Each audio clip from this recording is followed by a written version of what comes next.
నమస్తే సార్.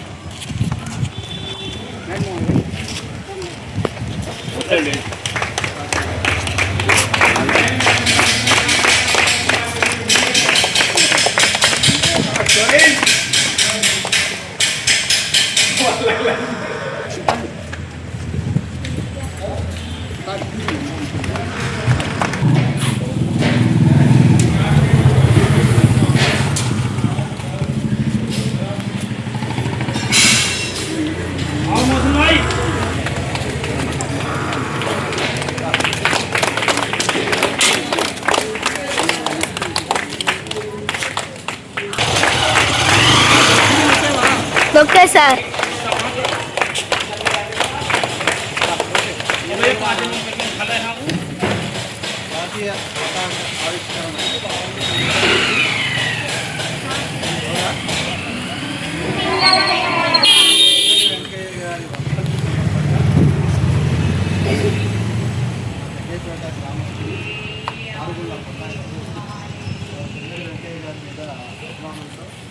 జాతీయవాదాన్ని అందరికీ ప్రజలందరికీ జాతీయవాదాన్ని ఏర్పాటు వారి పోరాటాన్ని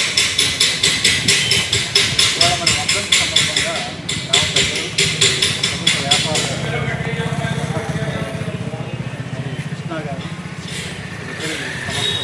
స్టాఫ్ మెంబర్లకు నివాళులు అర్పిస్తూ ఉన్నాం.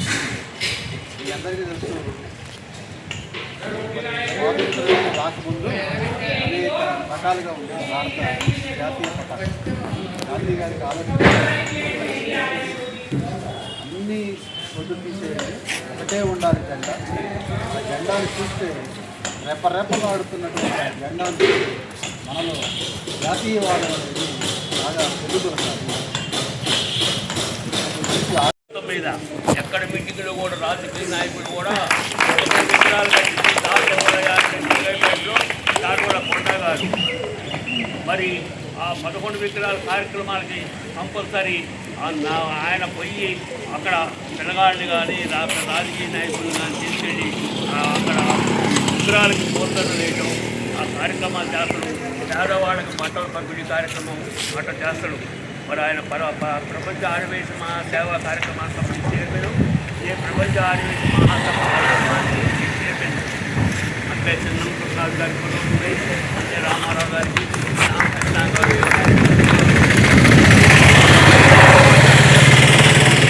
నాగేశ్వరరావు గారు హైస్కూల్లో కూడా కార్యక్రమాల కోసం బ్రహ్మాండంగా స్పీచ్ ఇస్తారు.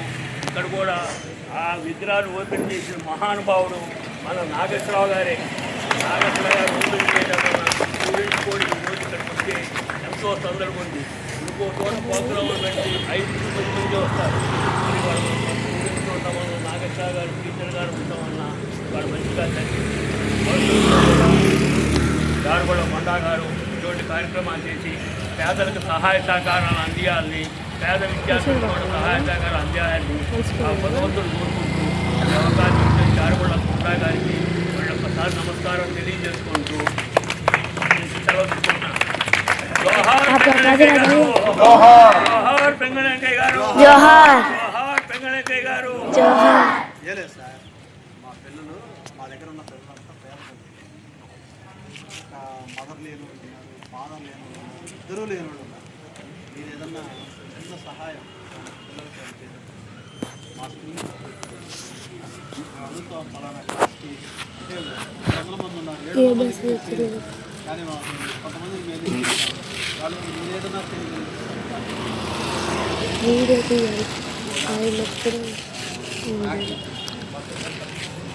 రోడ్స్, పెళ్లి, ఏదైనా కూడా వాళ్ళకి సహాయకరంగా ఉంటుంది.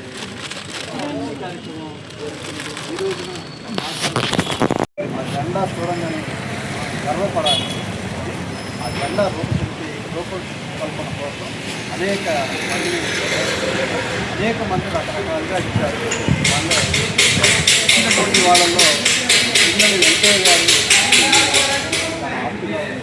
దానికి కొద్దిగా మెరుగులు దిద్దేసి ఇవాళ మనం చూస్తున్నటువంటి జాతీయ సంఘాన్ని రూపొందిస్తున్నాం. ఇటువంటి మహానాయకుల్ని మహనీయుల్ని స్మరించుకోవడం ద్వారా మనకి నేను భారతీయుడు నేను భారతీయుడు నా దేశం నేను భారతీయుడు నేను భారతీయుడు మనం భారతీయులం. ఇవాళ చూశారుగా అంత కులం మతం అని చూసుకొస్తున్నారు. కానీ అంతగా ఏ కులమైనా ఏ మతమైనా నేను భారతదేశం పౌరుడు ఒక దృక్పథం అనేది మనం ఎక్కడికి వెళ్ళినా కూడా ఆయన ఇండియన్ అంటే తర్వాత అటువంటి ఇది మనకి మన మనసులో కలగాలి. ఇటువంటి మహనీయుల్ని మనం స్మరించుకోవాలి. అప్పుడు మాత్రమే మనకి జాతీయ భావం అనేది వస్తుంది. మీరు కూడా లైబ్రరీలో పుస్తకాలు గాంధీ గారు, నెహ్రూ గారు, ఇందిరా గాంధీ గారు మన దేశాన్ని నడిపించుకుంటున్న నాయకులు, అలాగే భారత అల్లూరి సీతారామరాజు, భగత్ సింగ్ గారు, స్వాతంత్ర సమరయోధులు, ఇటువంటి వాళ్ళ కథలు చదువుతూ అలా చదువుతూ ఉంటే మనకి ఆయనకి వాళ్ళ అమ్మగారు ఒళ్ళో పంచుకొని ఆ భారతదేశం గురించి, ఆ రాజుల గురించి, రాజరికాల గురించి గర్వంగా చెప్పేసి భారతం, మహాభారతం, రామాయణం కథలు ఆ కథలు కూడా బాగా చెప్పారు. భారతదేశానికి సంబంధించినటువంటి జీవనాడు చెప్పడం వల్ల ఆయన గొప్ప దేశభక్తుడయ్యారు. మరాఠా వీరుడు మొదటి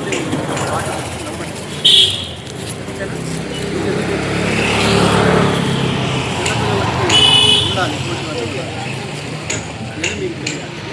మరి ఈ సందర్భాన్ని నాకు చాలా సంస్కృతంతో పాటు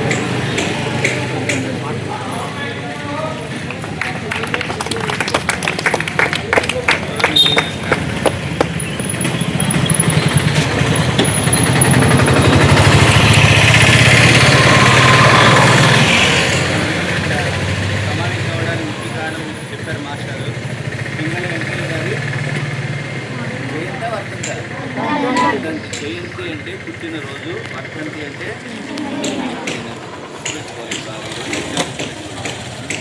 ఆయన మొవ్వ మండలంలోని పట్లపెనమర్రు అనే గ్రామంలో జన్మించారు. 1876 ఆగస్టు 2వ తారీఖున జన్మించారు. ఆయన గొప్ప దేశభక్తుడు, సంఘ సంస్కర్త. దేశభక్తుడు అవడం వల్ల ఆయన ఒక కలగా, ఒక లక్ష్యంగా పెట్టుకున్నారు. దేని గురించి లక్ష్యం పెట్టుకున్నారు? భారతదేశానికి ఒక జెండా ఉండాలి. అర్థమైందా? ఎందుకనంటే దేశ ప్రతిష్ట, ఆత్మగౌరవానికి కొన్ని చిహ్నాలు ఉంటాయి. దేనికైనా, ఏ దేశానికైనా అంటే అది భాష అవ్వచ్చు, లేదా రత్నాలు లాంటి పురుషులు అవ్వచ్చు, రత్నాలు లాంటి వ్యక్తులు అవ్వచ్చు, లేకపోతే అక్కడ ఉన్న విద్యావేత్తలు అవ్వచ్చు, ఏవైనా కానీ ఒక ప్రతిష్టను కాపాడే ఉంటాయి. అటువంటి ప్రతిష్టను కాపాడే అంశాల్లో జాతీయ జెండా కూడా ఒకటి. ఆ జాతీయ జెండా ఎలా ఉండాలంటే, ఆ రోజుల్లో గాంధీ గారు జనాలందరినీ ముందుండి నడిపించారు. కానీ జనాల్లో ప్రేరణ, ఉత్సాహం, ప్రోత్సాహం కలగాలంటే ఈ జెండా, అందులో ఉన్నటువంటి ఆ కాషాయ రంగు కానీ ఇవన్నీ కూడా జనాల్లో అద్భుతమైనటువంటి ప్రేరణని కలిగించినాయి, ఉత్సాహాన్ని కలిగించినాయి. దేనికోసం ఉత్సాహం? స్వతంత్ర పోరాటానికి. మనకి మనం ఆత్మగౌరవాన్ని కాపాడుకోవాలి, మనకు మనం స్వేచ్ఛగా బతకాలి, బ్రిటిష్ వారి నుంచి మన స్వతంత్రం సంపాదించాలని ఏదో ఒక ప్రేరణ లేకపోతే మనిషి ఎవరు కూడా ఉత్సాహాన్ని కలగలేరు. కనుక ఇక్కడ మనకి గాంధీ గారి ఉపన్యాసాలు, మిగతా వారి ఉపన్యాసాలతో పాటుగా కూడా ముఖ్యమైన పాత్ర పోషిస్తున్నారు.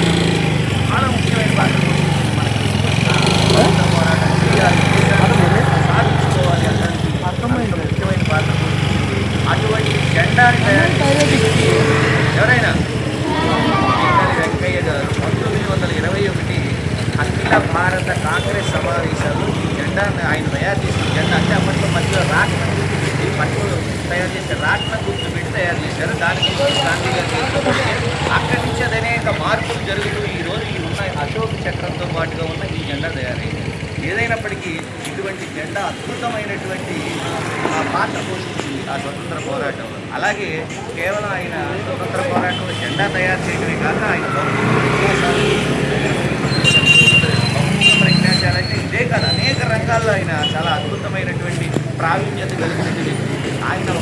భాష కాకుండా ఆయన మన దగ్గర పుట్టారు కనుక తెలుగు భాష తెలుసులే కదా. మన జిల్లా, మన కృష్ణా జిల్లాలో పుట్టారు. ఇంతకుముందు ఉమ్మడి కృష్ణా జిల్లాని, ఈ జిల్లాలోనే పుట్టారు ఆయన కనుక తెలుగు బాగా వస్తున్నారు. అది కామన్, అందరికీ సామాన్యం. కానీ దాంతోపాటుగా ఆయనకి హిందీ, ఇంగ్లీష్, ఇదే కాక జపాన్ భాష కూడా నేర్చుకున్నారు. జపాన్ వెంకయ్య అని చెప్పేసి ఆయన పిలుస్తారు. ఇదే కాక ఆర్కియాలజీ అంటే భూగర్భ గనుల శాస్త్రంలో కూడా ఆయనకు అద్భుతమైన